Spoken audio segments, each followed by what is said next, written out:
Hello everyone, I welcome you all to my channel. My name is Shivam and I hope you all must be fine.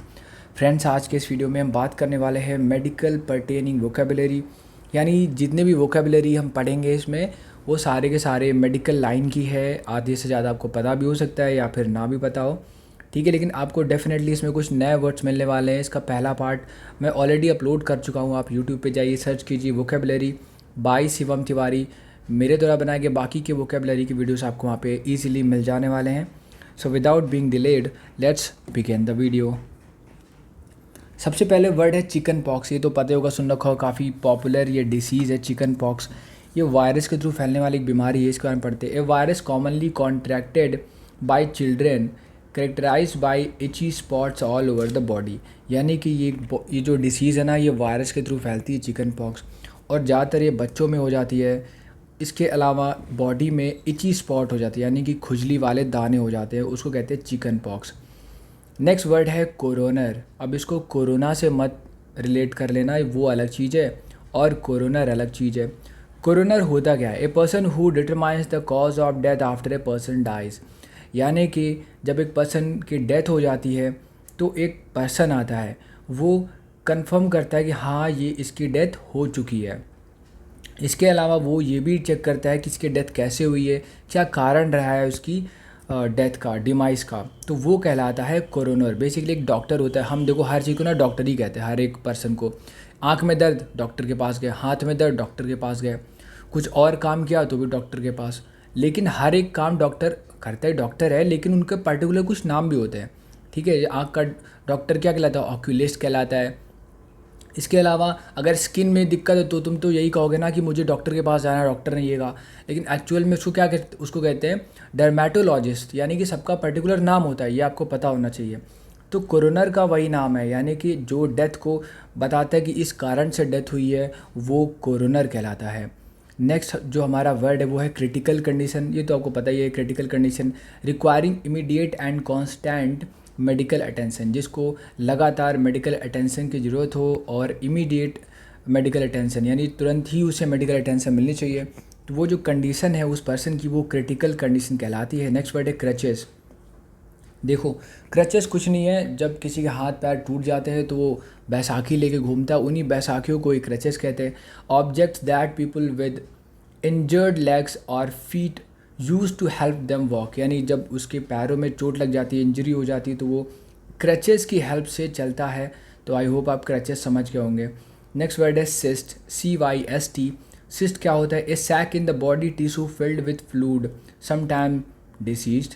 देखो जो हमारी body है उसके जो organ है वो टिश्यू से बनते हैं, तो टिश्यू में कभी कभी क्या होता है ना, एक फ्लूड भर जाता है और वो एक सैक टाइप का, यानी एक झिल्ली टाइप का बना लेता है, और उसी सैक को हम क्या कहते हैं? उसी सैक को हम सिस्ट कहते हैं, ठीक है। नेक्स्ट देख लेते हैं डेफिशिएंसी। डेफिशिएंसी कुछ नहीं होता, कमी होती है आपकी बॉडी में, कोई चीज़ की कमी हो जाएगी, वो डेफिशिएंसी हो जाएगी। विटामिन की कमी तो विटामिन की डेफिशिएंसी, खून की कमी तो डेफिशिएंसी ऑफ द ब्लड हो जाएगा, ठीक है। यानी lack of something necessary for one's health, किसी की हेल्थ के लिए जो चीज़ ज़रूरी है उसकी लैक हो जाए, यानी कमी हो जाए, यानी क्या हो जाए? पॉसिटी हो जाए, स्कैसिटी हो जाए, उसको कहते हैं डेफिशिएंसी। नेक्स्ट वर्ड है डिहाइड्रेटेड। अगर कोई डिहाइड्रेटेड है तो उसके अंदर पानी की कमी है, अगर हाइड्रेटेड है तो पानी बहुत अच्छा है उसके अंदर, ठीक है। डिहाइड्रेटेड यानी इन नीड ऑफ वाटर, जिसको पानी की ज़रूरत है वो डिहाइड्रेटेड है। धूप में हम जाते हैं तो हम डिहाइड्रेटेड हो जाते हैं, हमें पानी की रिक्वायरमेंट होती है। अगला वर्ड है डिमेंशिया। डिमेंशिया होता है लॉस ऑफ मेंटल कैपेसिटी।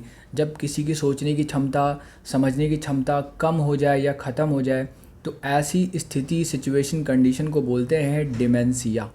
अगला वर्ड है डायबिटीज़। इसके बारे में पहले डिस्कस कर चुका हूँ अपने 5th पार्ट वाले बायोलॉजी के वीडियो में।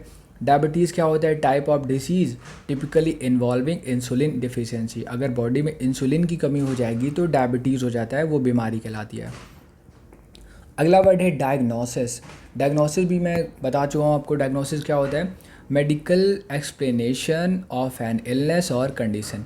किसी पर्सन की मेडिकल इलनेस का एक्सप्लेनेशन करना, यानी कि उसकी स्थिति कैसी है, क्या प्रॉब्लम है उसके अंदर, उसकी कंडीशन क्या है, उस चीज़ को पहचान करके उसको बताना, वो होता है डायग्नोसिस। ओके, बीमारी को पहले डायग्नोस किया जाता है, फिर इसको डायग्नोसिस यानी कि एक्सप्लेन किया जाता है।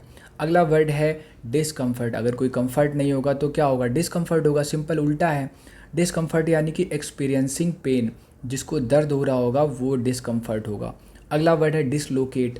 डिसलोकेटेड क्या होता है, जब कोई चीज़ अपने लोकेशन से हट के कहीं और चली जाएगी तो डिसलोकेशन में चली जाएगी, इसको कहेंगे डिसलोकेटेड।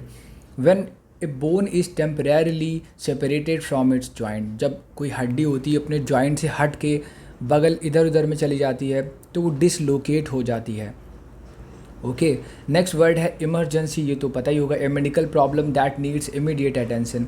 एक मेडिकल प्रॉब्लम जिसको तुरंत ही एक एक्शन की ज़रूरत होती है, अटेंशन की ज़रूरत होती है, उसको कहते हैं इमरजेंसी। नेक्स्ट है ई आर। ई आर देखो शॉर्ट फॉर्म होता है कि बोलते ई आर में इनको लेकर के जाइए। ई आर क्या होता है, ई आर होता है emergency room, the hospital room use for treating patients with immediate and life threatening injuries. अगर किसी पेशेंट को लाइफ थ्रेटनिंग इंजरी हुई है या इमीडिएट कुछ बहुत ज़्यादा प्रॉब्लम हो गई है तो उसको तुरंत के तुरंत ई आर में ले करके जाते हैं, यानी कि इमरजेंसी रूम में ले जाते हैं। ये तो आपने मूवीज़ में भी देख रखा होगा इमरजेंसी रूम, इसको शॉर्ट में ई आर कहते हैं। नेक्स्ट है एक्सटर्नल। एक्सटर्नल मतलब होता है बाहरी, यानी ऑन द आउटसाइड। अब इसका बॉडी से क्या रिलेटेड है, यानी कि बॉडी के बाहरी पार्ट में एक्सटर्नल प्रॉब्लम आएगी ना, और अंदर होगा तो इंटरनल आएगी। अगला वर्ड है फैटल। फैटल यानी घातक होता है, जो बहुत ज़्यादा डेडली है, घातक है, शरीर के लिए बहुत ज़्यादा नुकसानदायक है, वो है फैटल। यानी कॉजिंग डेथ, ऐसी डिसीज़ जो डेथ को कॉज कर दे वो फैटल कहलाती है। अगला देखते हैं फीवर। फीवर कुछ नहीं होता, higher than normal body temperature. अगर किसी की बॉडी टेम्परेचर नॉर्मल से भी हायर है तो उसे फीवर कहते हैं। बेसिकली जो ह्यूमन बॉडी है उसका 37 डिग्री सेल्सियस होता है टेम्परेचर। अगर फ़ारेनहाइट में बात करें तो 98.4 होना चाहिए, अगर उससे ज़्यादा हो गया तो वो कहलाता है फीवर। अगला वर्ड है फ्लू। फ्लू शॉर्ट फॉर्म है, इसका फुल फॉर्म या इसका पूरा नाम है इन्फ्लुएंजा। इन्फ्लुएंजा को ही हम शॉर्ट में फ्लू कह देते हैं। मैनी टाइप्स ऑफ रिस्पिरेटरी और intestinal infection passed on through a virus. Basically flu एक वायरस होता है जो हमारे रिस्पिरेटरी सिस्टम को, इंटेस्टाइनल यानी डाइजेस्टिव सिस्टम को इफ़ेक्ट कर देता है, सांस लेने में दिक्कत आती है और पेट ख़राब हो जाता है। तो फ्लू में बहुत सारी प्रॉब्लम आ जाती है, जैसे उल्टी आना, सांस लेने में दिक्कत होती है, खांसी आती है, बहुत सारी प्रॉब्लम होती है, तो वो फ्लू के तहत होती है। फ्लू को पूरा नाम है फ्लू का इन्फ्लुएंजा। नेक्स्ट है फ्रैक्चर। फ्रैक्चर तो आपको पता ही होगा, ब्रोकन और क्रैक बोन, यानी अगर कोई हड्डी टूट जाती है या क्रैक हो जाती है तो उसको हम फ्रैक्चर कहते हैं और उस हड्डी को बोलते हैं फ्रैक्चर्ड। अगला है जेनेटिक। जेनेटिक बनता है जीन से, यानी ए मेडिकल कंडीशन और physical feature that is passed on in the family. यानी कि ऐसी मेडिकल कंडीशन या फिर कोई फीचर जो हमारे दादा से पिताजी से हम में आ गया, वो जेनेटिक प्रॉब्लम हो सकती है या जेनेटिक फीचर हो सकता है। लाइक अगर पेरेंट्स में से किसी एक को ब्लाइंडनेस है, कौन सी, कलर ब्लाइंडनेस, यानी उनको कलर पहचानने में दिक्कत आती है, तो वो हो सकता है कि हम में भी हो जाए। तो ये प्रॉब्लम हमारे खुद के अंदर नहीं, क्योंकि पेरेंट्स में थी तो वो हमें हो गई है, तो वो प्रॉब्लम कहलाती है जेनेटिक प्रॉब्लम। अगला है ग्रोथ। ग्रोथ तो पता ही होगा आपको, a ball of tissue that grows bigger than normal either on or under the skin. यानी कि ग्रोथ होती है जब कोई हमारा टिश्यू बढ़ने लगता है तो ग्रोथ होती है, तभी तो हम भी बढ़ते हैं ना। अगला है हाइव्स। हाइव्स कुछ नहीं है, जब हम कोई ऐसी चीज़ खा लेते हैं जिससे हमें एलर्जी हो जाती है तो हमें दाने पड़ सकते हैं, पिंपल पड़ सकते हैं, तो वही हाइव्स कहलाता है। अगला है इलनेस। इलनेस कुछ नहीं होता, इलनेस होती है बीमारी, general term for any condition that makes a person feel sick for a certain period of time. कुछ समय के लिए जब इंसान बीमार होता है तो वो होता है इल, ठीक है, और ऐसी कंडीशन को कहते हैं इलनेस। अगला है इम्यूनाइजेशन। इम्यूनाइजेशन होता है an injection that protects against specific disease. यानी कि ऐसा इंजेक्शन जो एक स्पेशल डिसीज़ के लिए लगाते हैं ताकि वो उससे हमें बचा सके, तो वो हमें इम्यूनाइज करता है, तो इस क्रिया को कहते हैं इम्यूनाइजेशन। अगला वर्ड है इंसीजन। INCISION। इंसीजन कुछ नहीं होता है, cut in the body made during surgery.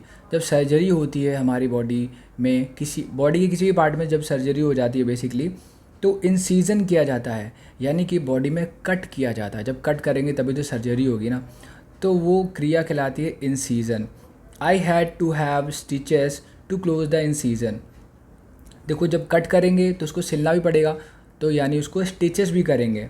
ठीक है, तो यहाँ पे कह रहा है कि मुझे स्टेचेस करवानी पड़ी, मुझे सिलना भी पड़ गया उसको, ताकि उस इंसीजन को, उस घाव को, उस कट को मैं बंद कर पाऊँ। अगला है इन्फेंट। इन्फेंट कुछ नहीं होता है, जो बच्चा नया नया अभी पैदा हुआ, यंग बेबी, उसको कहते हैं इन्फेंट, शिशु को कहते हैं इन्फेंट।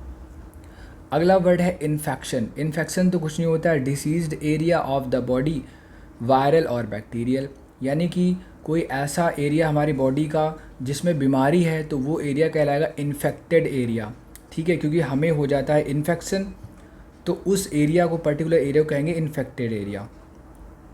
अगला वर्ड है इन्फ्लेम्ड। इन्फ्लेम्ड का मतलब होता है appearance red and swollen of an injured body part. जब हमारी बॉडी में घाव लगता है, इंजरी हो जाती है, किसी हाथ में मान लो चोट लग गई, तो वो इन्फ्लेम्ड हो जाता है। क्यों? क्योंकि वो रेड हो जाता है, सॉलन यानी सूज जाता है। तो ये सारी जब सिम्टम्स आपको दिखेंगे तो आप समझ जाओगे कि ये मेरा हाथ क्या है, इन्फ्लेम्ड है। अगला है इंजरी। इंजरी तो चोट को कहते हैं। Damage to the body, body में कोई डैमेज होगा तो इंजरी हो जाएगी, सिंपल है। अगला वर्ड है ICU। ये तो सुन रखा होगा, ICU क्या होता है, इंटेंसिव केयर यूनिट होता है, फुल फॉर्म ICU का, intensive care unit. Section of the hospital where patients get constant attention and doctors rely on specialised equipments, यानी कि हॉस्पिटल का एक पर्टिकुलर सेक्शन जो अलग है, जिसमें पेशेंट्स को रखते हैं और लगातार उनको अटेंशन भी देते हैं, और डॉक्टर उन पे रिलाई करते हैं, कैसे, स्पेशलाइज इक्विपमेंट से, यानी अलग तरीके के इक्विपमेंट्स यूज़ करते हैं उनके लिए, अलग मशीनों में रखते हैं उनको, ICU में रखते हैं, इंटेंसिव केयर यूनिट। बेसिकली जब बहुत ज़्यादा हालत गंभीर होती है, बचना मुश्किल होता है, तो ICU में क्या करते हैं, उनको रखते हैं। अगला देखते हैं इंटरनल। अभी मैंने एक्सटर्नल बताया था, बॉडी के बाहरी पार्ट में कोई दिक्कत आएगी तो वो एक्सटर्नल इंजरी कहलाएगी। अगर अंदर अंदरूनी पार्ट है वो दिखता नहीं है तो वो इंटरनल इंजरी कहलाती है। Under the skin inside the organ, organ के अंदर या स्किन के अंदर होता है इंटरनल। अगला वर्ड है इची। इची यानी होता है जब हमें खुजली होने लग जाती है तो हम इची फील करते हैं। Feeling discomfort on the skin surface, हमारे जो स्किन होती है उसके सरफेस पे हम जब डिस्कम्फर्ट यानी कंफर्टेबल फील नहीं करते तो हम इची फील करते हैं, वहाँ पे खुजली करने लग जाते हैं।